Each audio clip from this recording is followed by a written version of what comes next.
Asma, putri Abu Bakar As-Siddiq yang diberi gelar oleh Rasulullah SAW sebagai perempuan yang mempunyai 2 ikat pinggang. Setelah upaya pembunuhan atas Rasulullah semakin gencar, maka Rasulullah dan Abu Bakar merencanakan untuk segera berhijrah ke Madinah. Dan pada malam itu seisi rumah Abu Bakar semuanya sangat sibuk. Abdullah putra Abu Bakar menyiapkan tunggangan yang akan dipakai oleh Rasulullah dan Abu Bakar. Kemudian Asma dan juga adiknya Aisyah mempersiapkan perbekalannya. Ketika tempat air yang dimiliki oleh Abu Bakar dan Rasulullah tidak mempunyai tali, maka Asma melepas ikat pinggangnya dan membelahnya menjadi 2. Satu bagian ia gunakan untuk mengikat tempat air, kemudian satu bagian lagi dia gunakan untuk kembali dijadikan ikat pinggang. Itulah sebabnya Rasulullah menjulukinya dengan perempuan yang mempunyai 2 ikat pinggang. Kemudian setelah semuanya siap, Rasulullah, Abu Bakar dan juga Abdullah keluar dari Makkah. Namun sesuai rencana, yaitu tidak menuju ke arah utara, yaitu ke arah Yasrib atau Madinah, namun sementara akan menuju ke arah selatan, yaitu arah Yaman, untuk mengecoh. Karena tentu saja arah jalan ke arah Madinah ini pasti akan dikepung atau pasti di situ banyak kafir Quraisy yang sudah berjaga-jaga. Kemudian sesuai dengan rencana, setelah disampai di kaki bukit, Abu Bakar naik ke atas untuk melihat Gua Sur, apakah gua ini aman untuk digunakan bersembunyi. Setelah Abu Bakar meyakini ini aman, kemudian Rasulullah dan Abu Bakar bersembunyi di Gua Sur ini. Dan Abdullah putra Abu Bakar diperintahkan untuk kembali ke Mekah. Namun setiap malamnya Abdullah harus kembali ke gua untuk memberikan laporan, untuk bercerita atau memberikan laporan tentang desas-desus yang terjadi di Makkah setelah keluarnya Abu Bakar dan juga Rasulullah dari Makkah. Selain itu, Asma, putri Abu Bakar, juga diberi tugas setiap sore untuk membawa bekal makanan ke Gua Sur. Tentu bagi Asma, perempuan yang masih belia ini, itu tidak mudah karena jarak dari rumah Abu Bakar ke Gua Sur itu tidak dekat dan juga medannya juga tidak mudah. Namun Asma dengan senang hati melakukannya, bahkan Asma sendiri yang memintanya.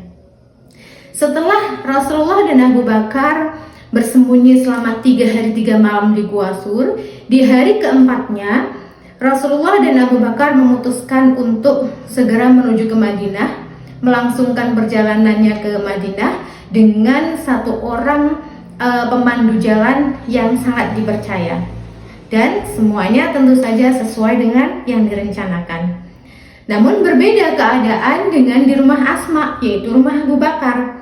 Di rumah Asma di situ sering sekali mendapatkan teror setelah Abu Bakar dan Rasulullah keluar dari Mekah. Di antaranya teror dari Abu Jahal dan para pemuda kafir Quraisy.